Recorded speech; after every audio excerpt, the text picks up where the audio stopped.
Hi there. Thanks for tuning in again. This is Jazz, and this is like a part two to the previous video I did about the Navratri and the Venus retrograde energy. So really what I wanted to talk about in this video was a little bit more about the actual sort of goddess therapy. What I wanted to sort of like say about the goddess therapy is that there are so many things that, like one may have problems in understanding in their life, and working with the goddess energy helps you to understand that. So, like, for example, the Navratri is the 9 forms of the goddess Durga, because there is just one goddess, and in Hinduism they believe that that goddess is Durga, and the many aspects, all the other goddesses are the many aspects of that goddess. And so if you break it down, the aspect of Goddess Durga is all about courage. Okay, so, sometimes we may feel that we don't have enough courage to do something, and we lack courage for achieving our goals, or, doing certain things that we've wanted to do. So it can hold us back. And, like if you activate the energies of Goddess Durga, then, it will empower you to find more courage. So you can say that it's like, self-affirmative, but obviously these are kind of very deep, if you working with the consciousness of the goddess energies, it's kind of like a very deep sort of shamanic way of working as well.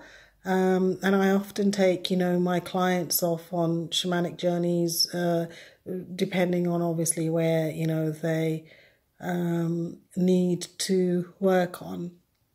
And then, like, for example, the goddess Kali, so many people are just so fearful, scared of Goddess Kali, because she wears this garland of skulls around her neck, and usually has her tongue hanging out, and she is quite scary looking. So people obviously get scared and think, that they don't want to associate with Kali. But the reason she's wearing the skulls around her neck as a garland is, in reality, it's where she's used her sword to slay the ego. So it's the death of the ego. And when you have the death of the ego, that is when transformation occurs. And so, with that kind of really deep level of transformation, you cannot go through it without some kind of pain. And so a lot of how she is portrayed and depicted is very much, like when somebody's gone through the stages of pain and they have come out the other end. So it's like a rebirth, a part of you dies, and then there's a rebirth, and then you have these new beginnings. So that's very much like, the Kali energy. Then you also have the goddess Parvati, and the goddess Parvati is very much, sort of like, how devoted are you to anything, even yourself? Sometimes we can say that we're devoted, but how devoted are we?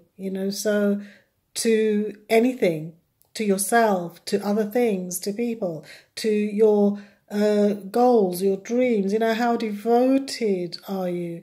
And if you lack that, Parvati is one of the consorts of Shiva. She's his wife, and so she was very devoted to Lord Shiva, very devoted. And so, you know, you can experience extreme devotion through linking in with the energies of Parvati. And then, you know, like Annapurna, like she's the goddess of nurturing. And sometimes, you know, like these days, some of the women who've got a very masculine side to them, and when I have clients who've had maybe mothers, you know, like that, sometimes they have said things like, you know, that they didn't feel that their mother was very gentle and soft and nurturing, and it could be that, you know, because the mother had to play a very tough role because of circumstances, and, you know, it could be that she herself did not know, and so then when as we grow up and as an adult, when we know that we've been through that experience as a child, we can bring more of that in for ourselves. All right. So, you know, we can call on that energy of consciousness and awareness and bring that in to help us. Then obviously the overall riding factor of all of this, you know, is that every woman needs to feel a sense of empowerment, okay? And this is what has been missing for women for a very long time. It's only sort of like really in the last century that, you know, for the last 100 years, more than anything, that women have really started to come into their own empowerment. This empowerment is the Shakti.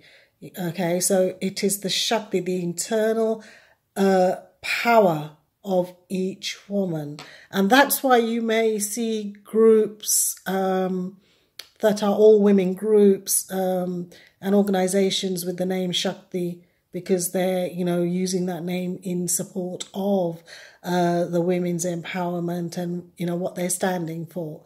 And so, you know, like Shakti is something that every woman should possess, should be aware of, and be getting more and more in touch with, because every woman has it.